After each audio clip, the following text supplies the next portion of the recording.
नमस्कार मेरे प्यारे विद्यार्थियों। आज का अपना टॉपिक है सेल एवं बैटरी। आज हम इस वीडियो के माध्यम से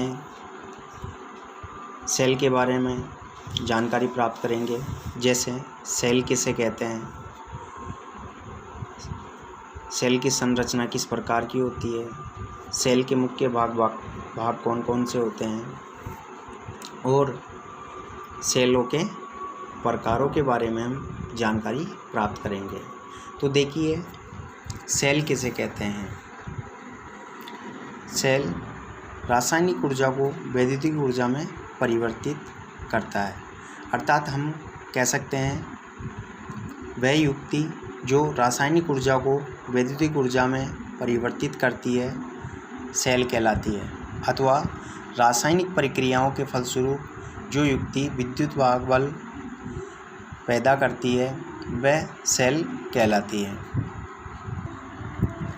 सेलों का उपयोग हम विभिन्न प्रकार के इलेक्ट्रॉनिक परिपथों में पावर सप्लाई के लिए तथा इलेक्ट्रॉनिक उपकरणों में जैसे रेडियो, मोबाइल, घड़ियों व टॉर्च आदि में करते हैं। बात करें सेल की संरचना की, तो सेल के अंदर एक बेलनाकार पात्र होता है जो कांच का बना होता है और सेल के अंदर दो इलेक्ट्रोड प्रयोग किए जाते हैं और रासायनिक प्रक्रिया संपन्न कराने के लिए एक इलेक्ट्रोलाइट प्रयोग किया जाता है। इस प्रकार से सेल का निर्माण किया जाता है।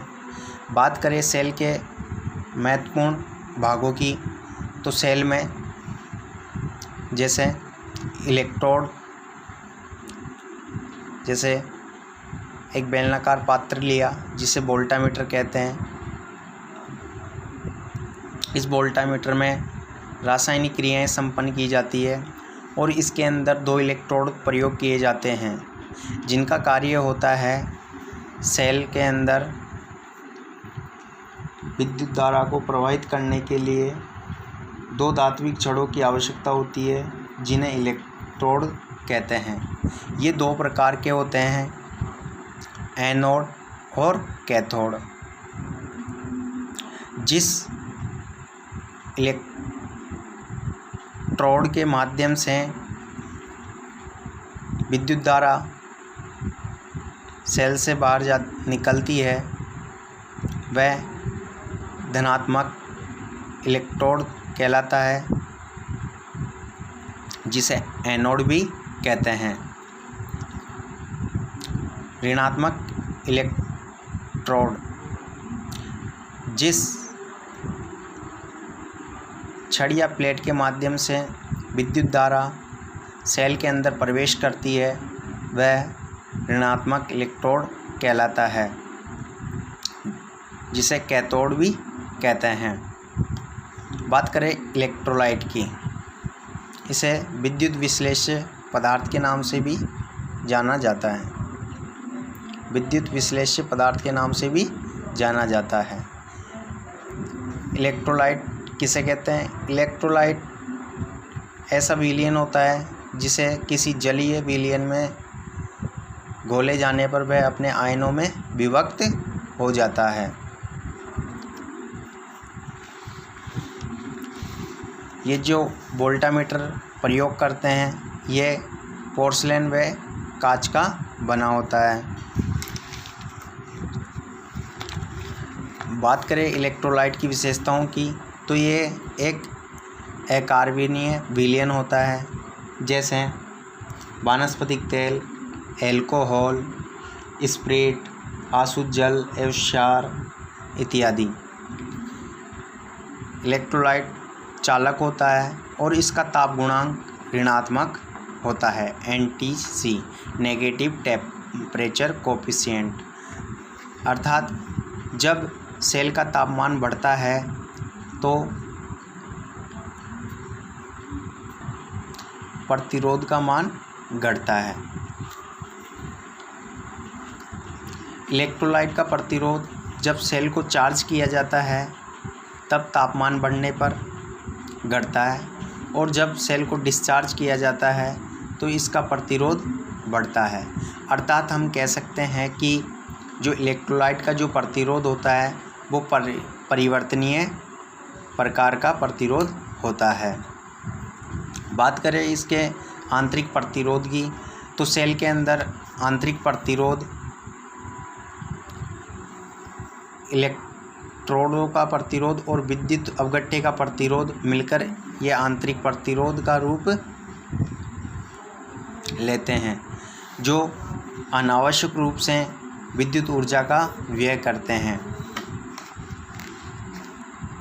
इलेक्ट्रोडों का प्रतिरोध तो लगभग स्थिर होता है, क्योंकि इलेक्ट्रोड किसी न किसी धातु से बने होते हैं और उनका प्रतिरोध लगभग स्थिर रहता है।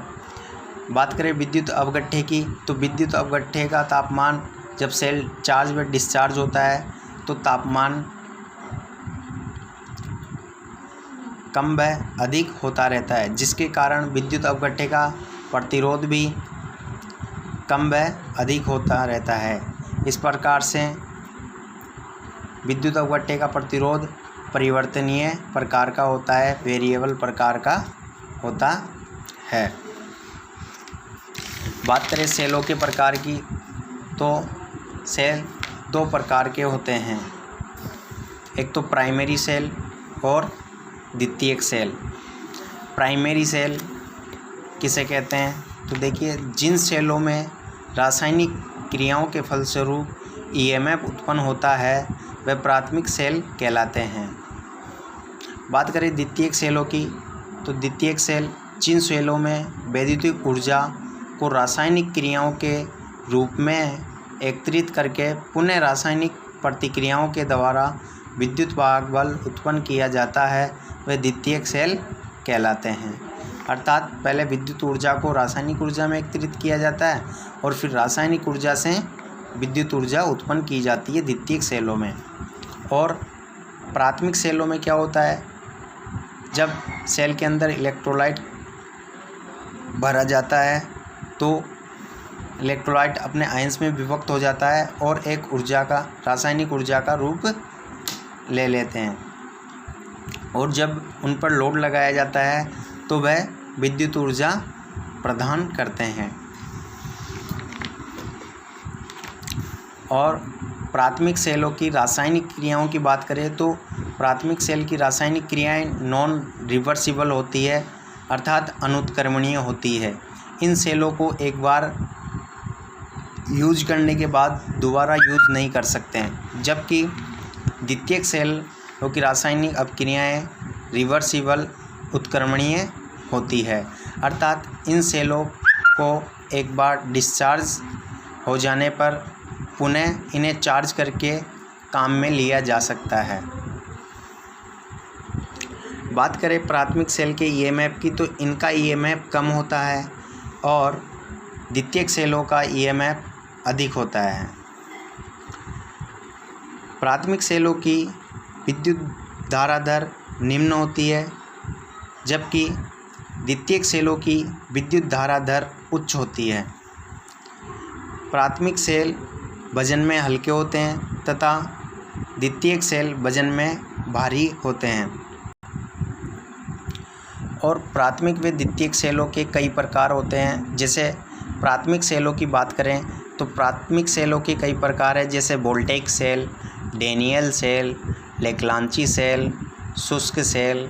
इस सेल को कार्बन जस्ता सेल भी कहते हैं। मरकरी सेल, इस सेल को पारा सेल भी कहते हैं। सिल्वर ऑक्साइड सेल और क्षारीय सेल, इस क्षारीय सेल को एल्कलाइन सेल भी कहते हैं। इसी प्रकार द्वितीयक सेलों के भी कई प्रकार होते हैं, जैसे लेड एसिड सेल और nickel iron cell, nickel cadmium cell और solar cell. Lead acid cell के 3 अन्य प्रकार होते हैं, जैसे lead calcium cell, lead antimony cell और valve regulated lead acid cell. इस प्रकार से आज हमने सेल और बैटरी के बारे में चर्चा की और इस वीडियो के माध्यम से हमने जाना सेल किसे कहते हैं, सेलों की संरचना किस प्रकार की होती है, सेल के मुख्य भाग कौन कौन से होते हैं और सेलों के प्रकार और सेल के किस किस प्रकार के होते हैं। धन्यवाद।